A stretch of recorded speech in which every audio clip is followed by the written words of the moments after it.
Alright guys, it is April 29th and we are going to be doing our science and history for today. So, we're going to start with our science, alright? And today's science worksheet talks about all the different planets in the solar system, and it gives us a couple fun facts about each planet, and we're going to be asked a couple questions at the end of this little fact table, okay? So, our solar system contains a total of 8 planets, okay? Remember, Pluto is not a planet anymore. Okay, so it used to be 9 planets, but it's 8 planets now because Pluto does not count. Here are some facts of the 8 planets in our solar system. Okay, so Mercury is the closest planet to the sun. Venus has more volcanoes than any other planet. Earth is the only planet humans have walked on. Mars has the largest volcano in our solar system. Jupiter is the largest planet in the solar system. Saturn is surrounded by rings. Uranus is the coldest planet in the solar system. And Neptune has the most violent weather. Okay, so here's some facts that you guys can learn about each different planet. Okay, all right, just some fun facts. Now, we're going to use this table to answer these questions. Okay, which planet is the coldest? Okay, now I remember seeing it here, so we need to match up our fact about being the coldest to which planet it is. Okay, the closest? Not quite. Okay, closest is Mercury, but that's not the coldest. Okay, if we look for the word coldest, largest, nope, we need coldest. Coldest planet in the solar system is Uranus. So right here, Uranus, okay? Coldest planet in the solar system. All right, now, largest planet. Remember, we're looking for these keywords, okay? We looked for coldest here, now we need largest, okay? So, largest. We got closest, volcanoes, nope, we need largest. Largest, humans, nope. Largest, okay? Largest volcano, okay? So that doesn't, we need the largest planet, okay? It has the largest volcano, all right? Largest planet. Okay, Jupiter. So you see how I used keywords, but I had to look at the rest of the sentence. I couldn't just look for that word and write that down because I would have been wrong. Mars is the largest volcano. Okay, so largest planet is Jupiter. Drops of Jupiter in her hair. Little song for you guys. Keep you going on this nice science worksheet. All right, 3. Blank has more volcanoes than any other planet. I remember reading about the largest volcano, but which one has the most volcanoes? Okay, let's take a look here. Okay, closest, no. More, okay, more volcanoes than any other planet. That would be Venus. Okay, so Venus has the most volcanoes. Okay, that means if they had a little bit of water, they would have the most Hawaiis. Pretty cool. 4. Which planet is the closest to the sun? Okay, closest to the sun. Well, the nice thing about this chart is it's organized by order. Okay, so if we go up here to the top, that is the closest planet to the sun. This is the second closest, third rock, 4th, 5th, 6th, 7th, 8th. Okay, so Mercury is the closest. Okay, and then the only planet where humans have walked on is, well, you're a human, so which planet have you walked on? Have you walked on Saturn? Have you walked on Neptune? Nope, but you have walked on Earth, okay? And that is the only planet humans have walked on. This is probably the only one you get to use your prior knowledge to, your background knowledge, okay? You know that you're a human, you know you've walked on this planet, okay? So that would lead you to believe this is the answer. Now you can read the fact just to check yourself, but it is true. Okay. Now, hopefully at some point we'll have a human walk on Mars, okay, or one of the planets closer to us. But for now, good old Earth. Now, it's not the only planet that humans have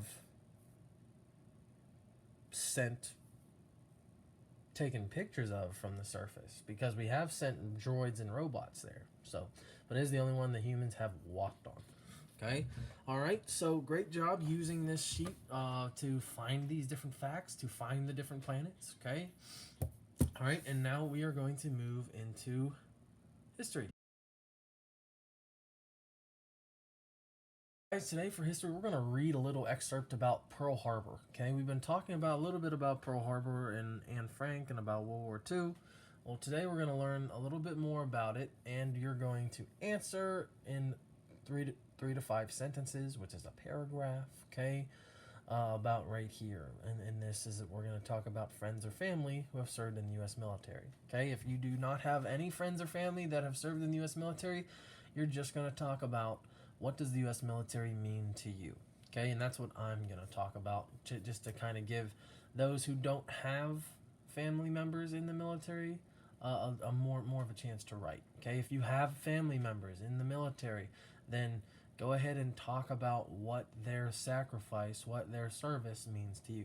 But let's read about Pearl Harbor. Okay, lots of different people in the military who were working there at the time, whether as a nurse, as a pilot, as a working on the ships. Okay, lots of different things. Okay, technicians at the airfields, all kinds of different jobs. Lots of people there when this happens. Okay, so the attack on Pearl Harbor. All right, we're going to read for comprehension. Okay, now comprehension, all that means is read for understanding. I want you to understand what you're reading. Okay. Pearl Harbor is an American naval base on the Hawaiian island of Oahu.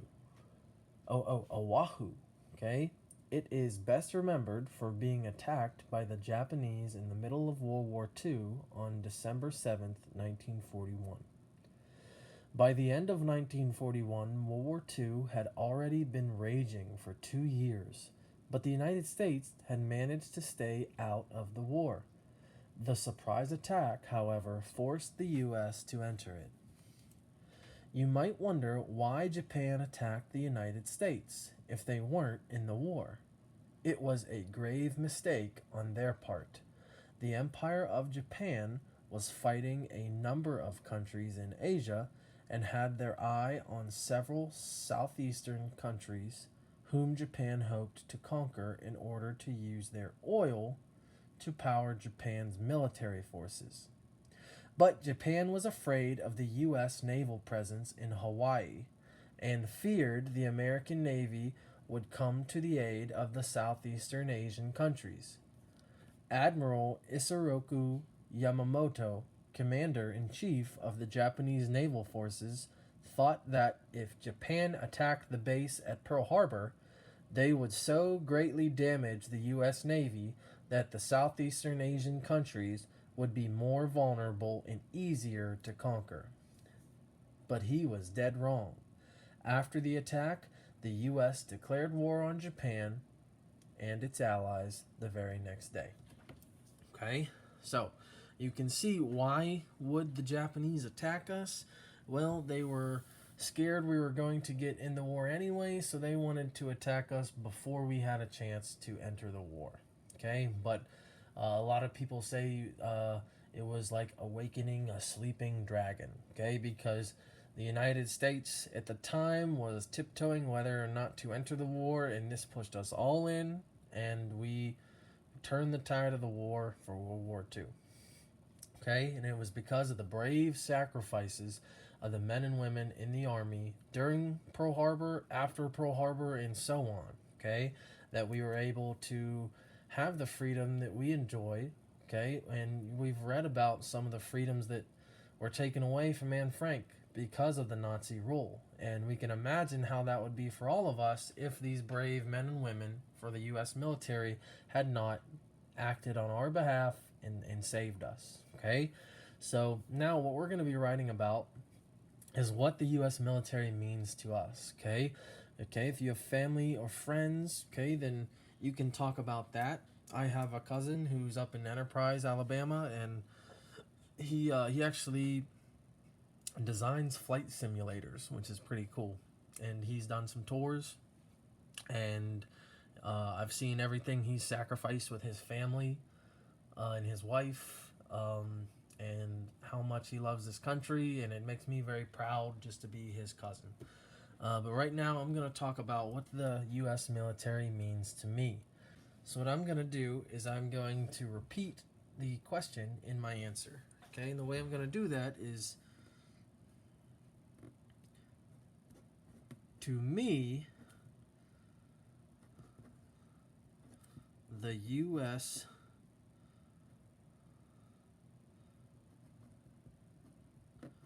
military means freedom. Okay, so to me, the U.S. military means freedom. Now, what does that mean? Okay, that sounds really nice to say, but what does it mean?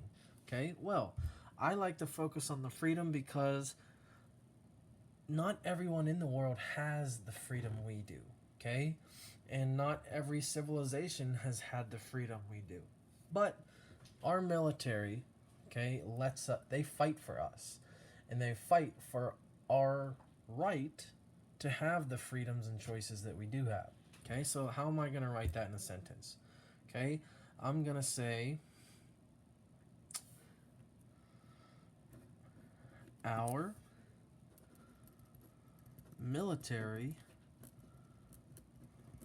fights for our rights and now I could say our rights and freedom, but I don't want to say freedom twice so close together. Okay, so what does freedom mean? If I really broke down what is freedom, okay, it's the ability to choose your life. Okay, it's the ability to choose what you do for work. It's the ability to choose where you live. It's the ability to choose who you interact with, who are your friends, okay, when you can go outside, things like that. So they fight for our rights and ability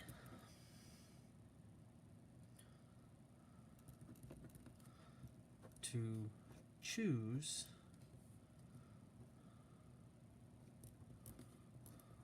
our lives.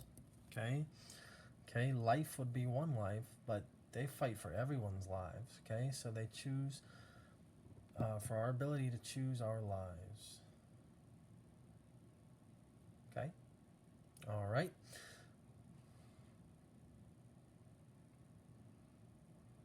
Now I need one more sentence. All right, 3 to 5 sentences makes a paragraph. Okay, so I have one. It's a good intro sentence. I used the question to make my answer. All right, next I talked about why I thought this was. Okay, now I can go into a little bit more detail about this. I can wrap it up. What am I going to do with my third sentence? Okay, well, I'm going to wrap it back into what we talked about here. Okay, all right. And it's not just one U.S. military that has fought for our lives. It's the military all the way from the American Revolution. Okay, so I'm going to talk about since our country was born. Remember we talked about that with the founding fathers. Okay, our military has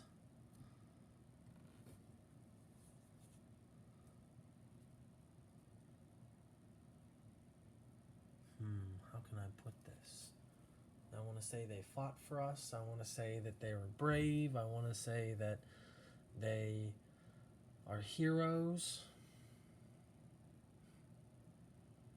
How about has fought bravely from Pearl Harbor all the way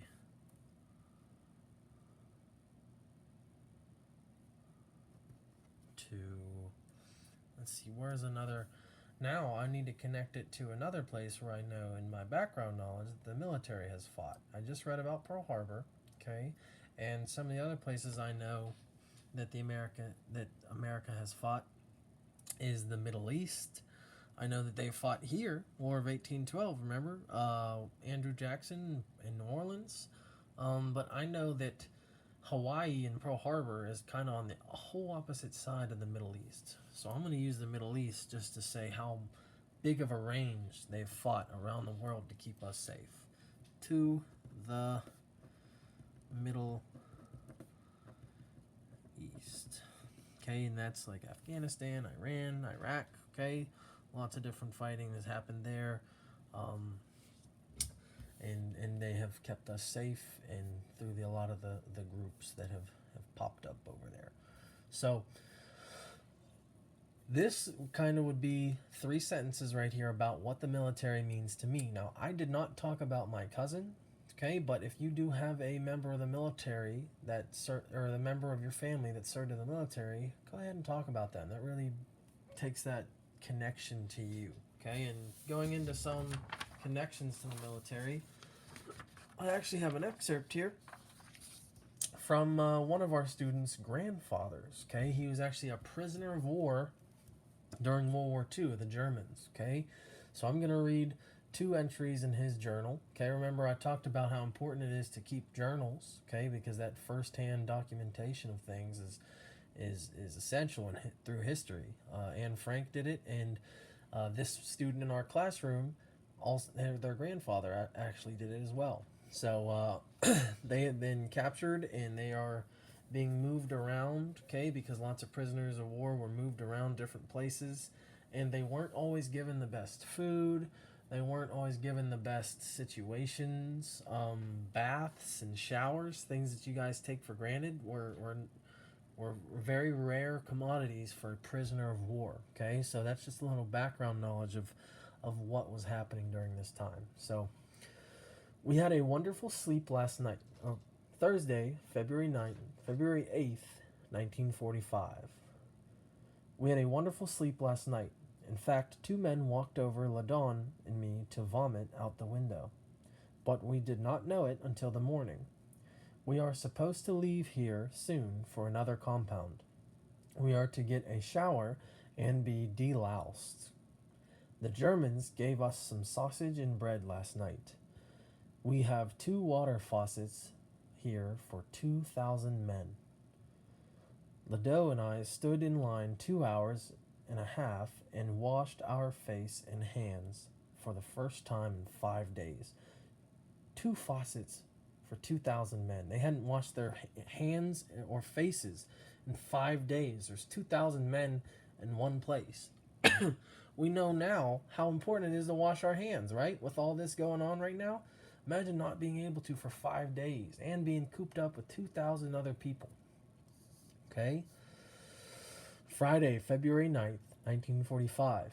We had roll call this morning to find out the number of sick men and found that 53 were sick at their stomachs. I shaved outside in cold water this morning, and it was really a chore.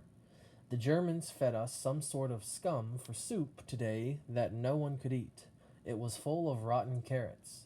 At 8:30, 30 of us were marched out and we were searched.